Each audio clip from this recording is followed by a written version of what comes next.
今集我哋要介紹嘅教學設計獲獎作品係一份數學同美術嘅跨學科作品。學生透過畫曼陀羅解鎖中心對稱規律嘅知識，再將曼陀羅捲成無底圓錐，從紙筆計算到立體創作。我哋一齊睇下數學同藝術嘅奇妙碰撞。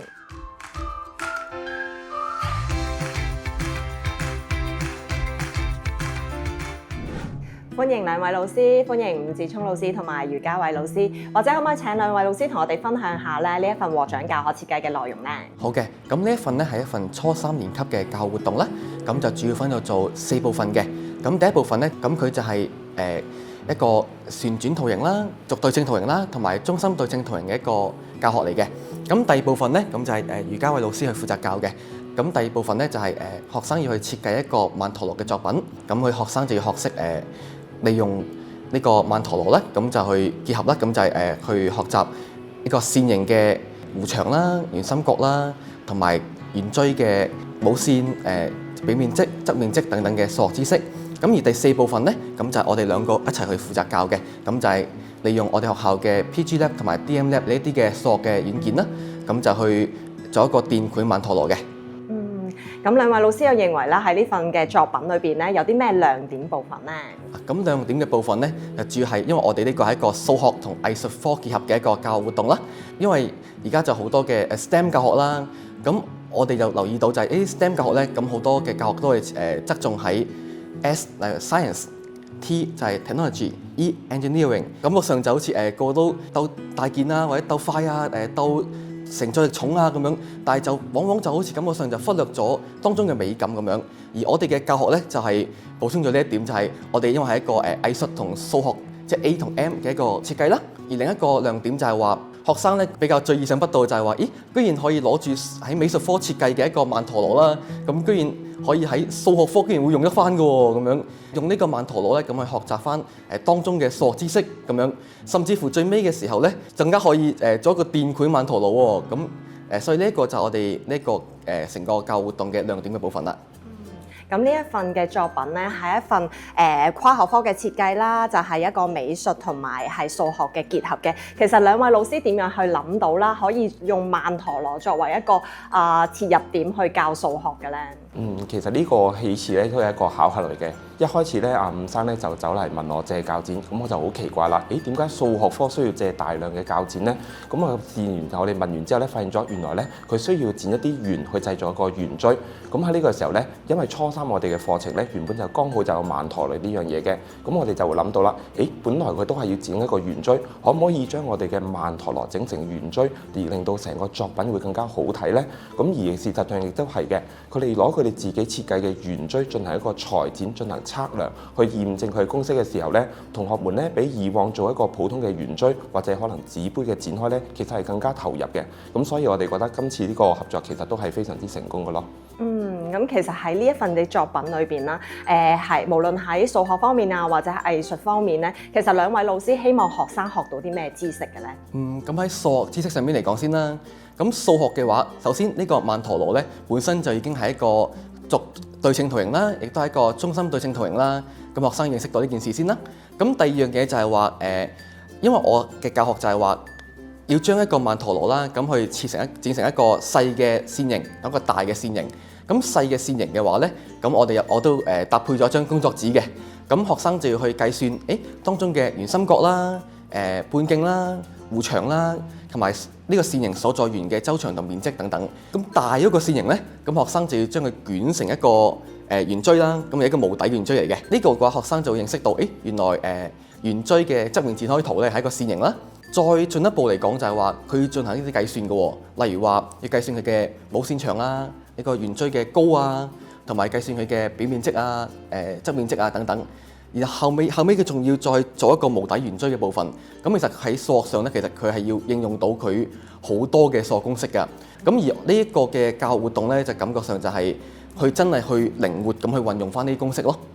咁喺美術或者藝術方面嘅層面咧，嘉偉老師係想佢哋學到啲乜嘢咧？喺藝術方面咧，咁其實咧我哋會好講求佢哋嗰個節奏啦，因為咧好多時咧佢哋畫嘅時候可能會主要講求我要畫得色彩要夠鮮豔、夠繽紛。咁但係其實曼陀羅咧係可以唔需要咁嘅，我哋可以做一個好好嘅節奏，俾學生明白到我哋可以用一個對比嘅方式去營造我哋嘅主題。咁呢個咧咁都係喺數學美術上面咧想教到佢嘅。有美術科嘅加入啦，去學數學會唔會令到一啲咧本身可能去學數學冇咁叻嘅同學咧，佢哋更加容易去掌握到一啲數學知識咧？其實都會㗎。喺今次嘅曼陀羅嘅設計入邊啦，可能其實係調翻轉嘅，就唔係話俾一個已知嘅圖佢去判斷佢是定否，而係調翻轉係俾一個規矩，你畫一個曼陀羅，咁你從中去畫一啲中心對稱嘅圖形。咁其實呢個係一個思維上嘅轉換咯。咁另外就係話喺設計一個立體嘅時候啦，咁就正如啱啱所講到啦，因為佢要喺設計嘅時候，佢需要用到一啲數據。可能要測量一啲嘢，攞個量角器度一啲圓心角啊，或者攞個間尺去度啲長度啊，咁樣，從而去運用數學嘅公式去做一啲計數。咁呢個已經係喺佢數學思維上嘅已經係一個提升啦。咁所以從呢個活動入邊咧，都令到學生可能係更加去靈活咁去識得去運用一啲公式去計數嘅。咁喺呢一份教案裏邊啦，老師仲讓學生佢哋係將曼陀羅咧去設計成一個無底嘅圓錐。其實呢個部分咧係想訓練學生乜嘢嘅能力咧？數學上咧有分呢個情意、知識同技能嘅。咁第一樣嘢就係話數學知識上邊，咁因為喺做一個無底圓錐，做一個底圓出嚟啊嘛。咁學生要認識到第一樣嘢就係話因為你呢個圓錐佢嘅側面係個線形啦，咁線形嘅呢個弧長咧，等於佢一個底圓嘅周長。學生要去識得觀察呢件事嘅，咁佢觀察到呢件事之後，佢先可以做到，佢先知道，我要用啲咩數據啊，然後去推翻個半徑出嚟啊，咁再去畫翻一個底圓出嚟嘅，咁呢個係訓練到呢件事嘅。不如我哋又請老師分享下啦，喺咁多學生作品裏邊咧，你哋覺得最靚或者最深刻印象嘅係邊啲作品咧？我自己咧會比較中意呢幅作品嘅。雖然咧其他同學嘅作品咧都非常之優秀，咁但係我比較中意呢個作品嘅理由咧，就係佢嗰個節奏相當之好啊！好多時咧，我哋嘅作品或者我哋嘅審美咧就會停留喺佢畫得似唔似，色彩夠唔夠鮮豔啦。咁但係呢位同學咧，佢用色塊嘅排布之間咧係有一個節奏喺度嘅，佢有一個漸變嘅內到外嘅一個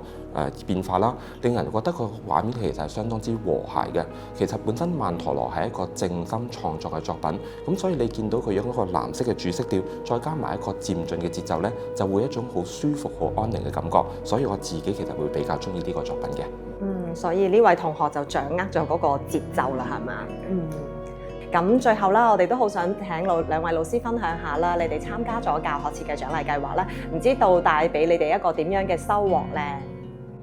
咁我首先覺得呢個係一個肯定嚟㗎啦，咁代表我哋自己嘅努力咧係有成果嘅。因為我哋學校其實一直都想做一啲好多元化嘅教學，譬如話我哋有我哋嘅 lab 係一個實驗嘅幾何實驗嘅一個工具啦，俾同學自己動手嘗試。近年咧，我哋都會推行一個叫做漫畫數學，將一啲好複雜嘅數學題目啦，以一個漫畫形式呈現嚟方便我哋嘅學生去吸收、去理解相關嘅知識。咁我覺得呢個係一個肯定啦。都支持我哋繼續去進行呢啲嘅跨學科嘅合作項目啦。咁除咗係學生有收穫之外呢，咁我覺得其實我哋作為教師都係有所收穫嘅。譬如話我係有教初二嘅美術，咁喺初二嘅美術裏面呢，我哋有一個透視嘅概念。咁以往呢，可能就會同同學講我哋將呢個點同嗰個點連起身。咁但係台下嘅同學呢，就可能會一頭霧水啦。老師你講緊邊個點啦？咁但係譬如透過今次嘅合作，多咗同幾何老師嘅溝通之後呢，咁其實發現咗我哋可以將幾何嘅術語融入翻我哋嘅美術裏面。雖然啦，同學們一聽嘅時候覺得好奇怪，老師你唔係美術堂嚟嘅咩？點解講緊幾何啲嘢呢？咁但係個效果其實會比之前嘅好好多，因為用更準確嘅術語去描述，其實學生會吸收同埋理解得更加好。咁所以就話同美術老師嘉偉老師啦，咁一個合作啦，咁可以就俾學生去睇到，原來咧喺數學上學到嘅知識啦，真係可以用喺美術上邊嘅喎，或者係話一啲美術作品入邊，的確蘊含一啲數學嘅一啲元素嘅喎。咁所以其實呢一種嘅跨學科嘅合作啦，其實都可以令到學生咧體會到到底咩叫做數學之美咧咁樣。而今次嘅教學獎勵計劃啦，咁亦都好多謝教青局呢一次嘅機會啦。因為平時如果冇呢個教學獎勵計劃嘅話，咁其實都好難會促進幾個科組之間嘅一個合作啦。咁而透過呢個教學獎勵計劃咧，咁亦都令我哋可以去準備一份咁豐富、咁多層次嘅一份作品，去豐富我哋嘅教學咯。咁兩位老師又覺得啦，用合作嘅形式去進行呢個跨學科嘅教案設計咧，其實兩位咧喺各自嘅專業上面咧，你哋有冇一啲成長或者得着咧？咁啊，正如頭先所講啦，咁我會覺得我自己係有所成長嘅。譬如話頭先提到嘅，咁我可以用一個更加準確嘅方式去描述。咁同埋我會覺得有一個比較好嘅地方係，以往我哋可能嘅一啲嘅跨學科合作項目咧，都係比較表面嘅，可能係某個學科進行咗一個專題報告，咁就交俾我哋嘅美術科去進行一個譬如封面設計啊，或者一個插圖嘅工作。咁但係透過今次呢個跨學科合作咧，其實俾同學知道嘅我哋學科之間唔係一座孤島，其實佢哋可以連結起身，佢哋可以透過唔同學科之間嘅合作係去解決一啲現實生活中嘅問題。咁呢個我覺得係一個比較寶貴嘅經驗啦。咁對我嚟講咧，咁我除咗即係本身係數學專業啦，自從咧同嘉偉老師展開一啲嘅美術嘅合作之後啦，咁亦都豐富嘅藝術細胞啦。因為本身我畫畫可能都絕對冇嘉偉老師畫咁靚嘅，係啦。咁喺學生嘅畫一啲，例如話畫呢個曼陀羅啊咁樣，我都認識到，咦，原來曼陀羅呢樣嘢係做對稱圖形啊，又係中心對稱圖形啊咁樣。咦，原來仲可以用呢個學校嘅 DMLab 啊嗰啲去做一個曼陀羅嘅設計嘅喎咁樣。所以變相就係話呢一種嘅合作啦，你都可以醖釀一啲藝術細胞啦咁樣嘅，係啦。其實好多人都講啦，跨學科嘅開展啦，會令到咧每一個學科嘅邊界越嚟越模糊。正如頭先兩位老師分享啦，其實喺數學裏邊其實有好多美術嘅嘢可以相關嘅。喺美術裏邊咧，又可以用一啲數學嘅用語咧，去令到學生去更加了解你講緊嘅邊個點連去邊個點喎。其實都係一個知識嘅融合啦，我自己覺得係。多謝晒兩位老師嘅分享。下一集我哋仲會有其他獲獎老師上嚟同我哋分享㗎，記得留意啦。